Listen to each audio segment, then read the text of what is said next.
అమెరికాలో పెరుగుతున్నాయి, జపాన్లో పెరుగుతున్నాయి, అనేక దేశాల్లో పెరిగాయి. ఇండియాలోనూ యువతలో గుండెపోటు మరణాలు గణనీయంగా పెరుగుతున్నాయి. ఆ పరిస్థితికి కారణమేమిటి? కుటుంబ వారసత్వంగా వచ్చే రోగాలు కొంతమేరకు మాత్రమే గుండెపోటుకు దారితీస్తున్నాయి. యువత స్వయం కృతాపరాధమే ఎక్కువగా దెబ్బతీస్తుందని చెబుతున్నారు.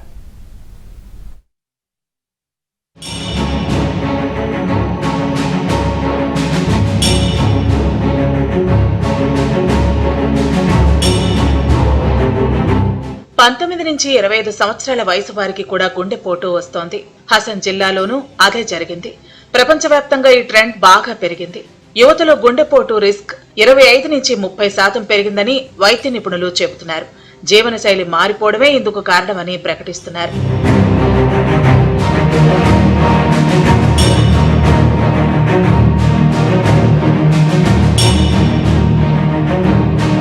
యుక్త వయసులో మరణాలకు అత్యధికంగా గుండెపోటు మాత్రమే కారణమని వైద్య నిపుణులు నెక్కు తేల్చారు. వయస్సుతో సంబంధం లేకుండా హార్ట్అటాక్స్ వస్తున్నాయి. ఛాతిలో నొప్పి రావటం, అది మధ్యలో వస్తే అది గుండెపోటుకు సంకేతమని వైద్యులు చెబుతున్నారు. గతంలో 50 ఏళ్లు దాటిన వారిలో ఎక్కువగా గుండెపోటు మరణాలు చూసేవాళ్లం.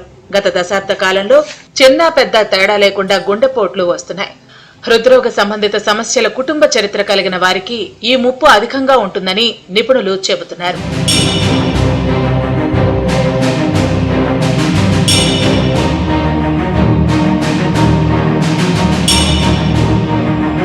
జన్యుపరంగానే యువకులకు గుండెపోటు ప్రమాదం ఎక్కువగా ఉండే అవకాశం ఉంది. దీంతో పాటు జీవనశైలి వల్ల కూడా యువకులు ఎక్కువగా గుండెపోటు బారిన పడుతున్నారని చెబుతున్నారు. ఛాతిలో నొప్పి ఉంటే వెంటనే ఈసీజీ తీసుకోవాలని వైద్యులు సూచిస్తున్నారు. ఈసీజీలో మనకు స్పష్టంగా తెలియకుంటే 2D ఎకో తీసుకోవాలని వివరిస్తున్నారు. సెంటర్స్ ఫర్ డిసీజ్ కంట్రోల్ ప్రకారం దాదాపు 20% మంది పాఠశాల, కళాశాల విద్యార్థులు కొన్ని రకాల పొగాకు ఉత్పత్తులను వాడుతున్నారని, ధూమపానం వల్ల వచ్చే గుండె జబ్బులతో ఏటా 90,000 మంది మరణిస్తున్నారని గణాంకాలు చెబుతున్నాయి. అలాగే చాలా మంది తాము తీసుకున్న ఆహారాన్ని సరిగా వాడలేకపోతున్నారు. చాలా మంది ఆఫీసుల్లో లంచ్ సమయంలో భోజనం చేసి వెంటనే సీట్లో కూర్చుని పనిచేస్తారు. సాయంత్రం ఇంటికి వెళ్లి డిన్నర్ చేసిన తర్వాత వెంటనే నిద్రపోతారు. వారు మెట్లు ఎక్కడానికి బదులుగా లిఫ్ట్ వాడతారు. ఇలా శరీరానికి ఎలాంటి పని చెప్పకపోయేసరికి బాడీలో కొవ్వు పెరిగిపోతోంది.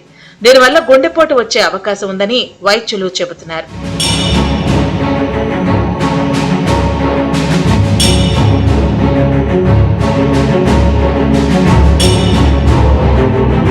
యువత జీవనశైలిలో చాలా మార్పులు వచ్చాయి. దాంతో వారిపై ఒత్తిడి పెరిగింది. ధూమపానం, మద్యపానం తమ సామాజిక హోదాను పెంచుతుందని భావిస్తున్నారే తప్ప దానివల్ల వచ్చే తీవ్ర ఆరోగ్య సమస్యలను అర్థం చేసుకోలేకపోతున్నారు. వ్యాయామానికి దూరంగా ఉండటం మరో పెద్ద సమస్య. అనారోగ్యకరమైన అలవాట్లు చేసుకుని గుండెపోటును కొని తెచ్చుకుంటున్నారు. కోవిడ్-19 తర్వాత యువకుల్లో గుండె సంబంధిత సమస్యలు పెరిగాయని భావిస్తున్నప్పటికీ ఐసీఎంఆర్ మాత్రం అలాంటి వాదనను తోసిపుచ్చింది.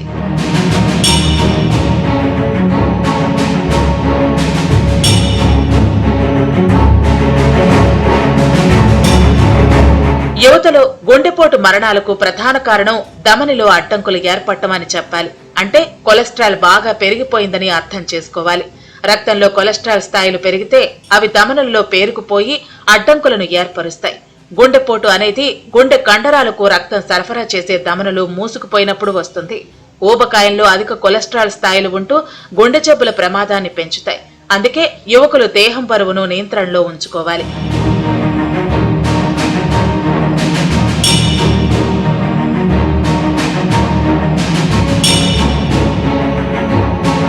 మధుమేహం ఉన్న వారికి గుండె జబ్బుల ప్రమాదం ఎక్కువగా ఉంటుంది.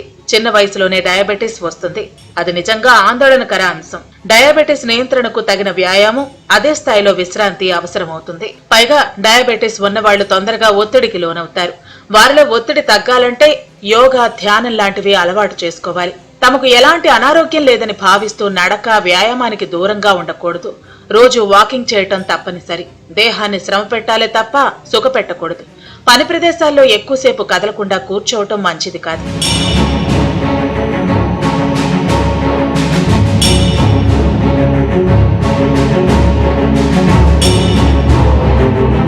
గుండె సంబంధిత సమస్యలు ఏవైనా ఉన్నట్లుగా అనిపిస్తే తక్షణమే వైద్యుడిని సంప్రదించడం ఉత్తమం.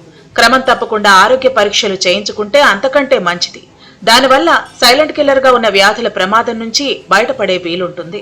ఛాతి నొప్పి, శ్వాస తీసుకోవడంలో ఇబ్బంది, చెమటలు పట్టడం, వికారం వంటి లక్షణాలు కనిపిస్తే వెంటనే అంబులెన్స్ ను పిలిపించుకుని ఆసుపత్రికి చేరుకోవాలి. ఎందుకంటే ఆలస్యమైతే ప్రాణానికే ప్రమాదమవుతుంది.